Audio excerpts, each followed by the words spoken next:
হইতেছে যে হাসান মামুন তাদেরকে বেচতে নিয়ে যাবে, স্বর্গে নিয়ে যাইবে।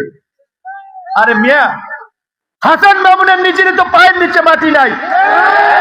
শিবলু খান যেটা বলেছে বিএনপি করবেন, ভালো কথা, তো বিএনপির প্রধান তারেক রহমানের সিদ্ধান্ত মানবেন না, তাকে বৃদ্ধাঙ্গুলি দেখাইবেন, আর হেইবারে আপনারা কমিটিতে নেবে, আবার আপনারা ফিরিয়ে নেবে। সেবাটায় কি এত পাগল? বাংলাদেশের বিএনপি সরকার গঠন করলে প্রধানমন্ত্রী হবে, তার দূরদর্শিতা আছে না? আজকে দেখেন, আপনারা যদি দেখি, আমি কিছুক্ষণ আগেই সোশ্যাল মিডিয়াতে দেখছিলাম, আপনার নারায়ণগঞ্জের ওয়ার্ডের কমিটির সভাপতি সাধারণ সম্পাদককে আজকে রিজভির স্বাক্ষরে বহিষ্কার করা হয়েছে। কেন? নিশ্চয়ই তারা দলীয় সিদ্ধান্তের বাইরে গিয়ে কাজ করতেছিল।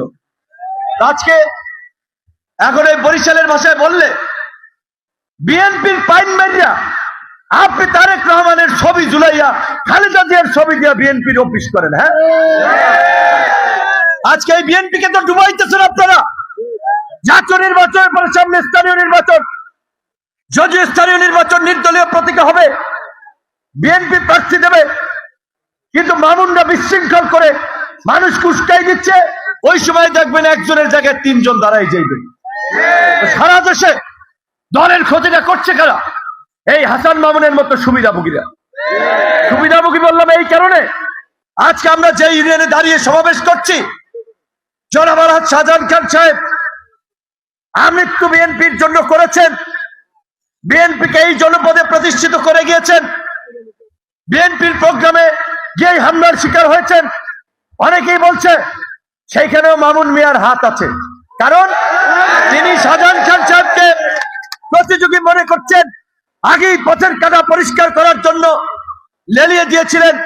কারণ কোন আওয়ামী লীগের লোক শাহজাহান খান গায়ে হাত তুলবেন, এইটা আমার মনে হয় না।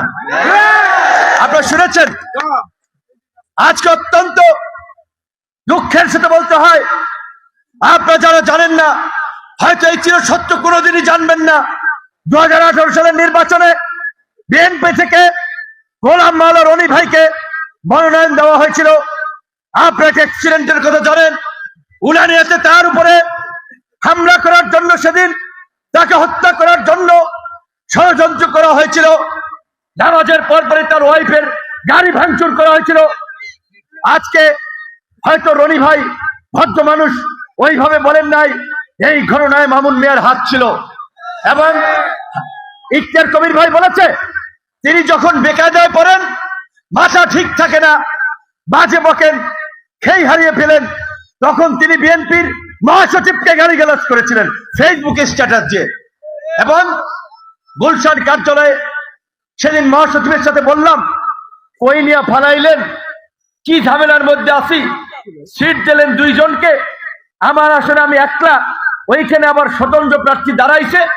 27 বছর ধরে কমিটি তার একক নিয়ন্ত্রণে, যে শাহজাহান খান সাহেব বস্ত্রমামিয়াকে পরিচয় করে দিয়েছে বিশিষ্ট শিল্পপতি। আপনারা জানেন, এই চর বিশ্বাস চরকাজল নয়, গলচিপা 10 ফেরা নয়, পটুয়াখালী নয়, বরিশালের মধ্যে তিনি একজন অন্যতম শিল্পপতি মানুষ ছিলেন। এই দল করতে গিয়ে ব্যবসায়িকভাবে ক্ষতিগ্রস্ত হয়েছেন, আর্থিকভাবে ক্ষতির সম্মুখীন হয়েছেন, তাকে পর্যন্ত অসম্মানিত করেছেন হাসান মামুন। আজকে কবির ভাই যেটা বলেছে যে বেকায়দায় পড়লেই আজে বাজে বলেন, আজকে এখন আমাদেরকে নিয়ে বলছেন। তো ভাই, আপনি তো বিএনপির লোক, সন্তান যদি বাবা মায়ের কথা না মানে, বাবা মাকে অশ্রদ্ধা করে, বাবা মাকে বাজে ভাষায় কথা বলতে পারে, সেই সন্তান কি কখনো আদর্শিক সন্তান হতে পারে? আজকে আপনি বিএনপি করেন, 2 উপজেলার সাধারণ বিএনপি কর্মীদের আবেগকে বিভ্রান্ত করে আপনি খালেদা জিয়ার ছবি ঝুলাইয়া, জিয়াউর রহমানের ছবি ঝুলাইয়া, তারেক রহমানের ছবি ঝুলাইয়া নির্বাচনী ক্যাম্প করতেছেন। আমি গলাচিপা 10 ফেরা নির্বাচন পরিচালনা কমিটির আহ্বায়ক মোস্তফা চাচা এবং 10 ফেরা আহ্বায়ককে বলবো, আপনারা রিটার্নিং কর্মকর্তার কাছে চিঠি দেন, দেখবেন এটা প্রশাসনিকভাবে ব্যবস্থা নেবে।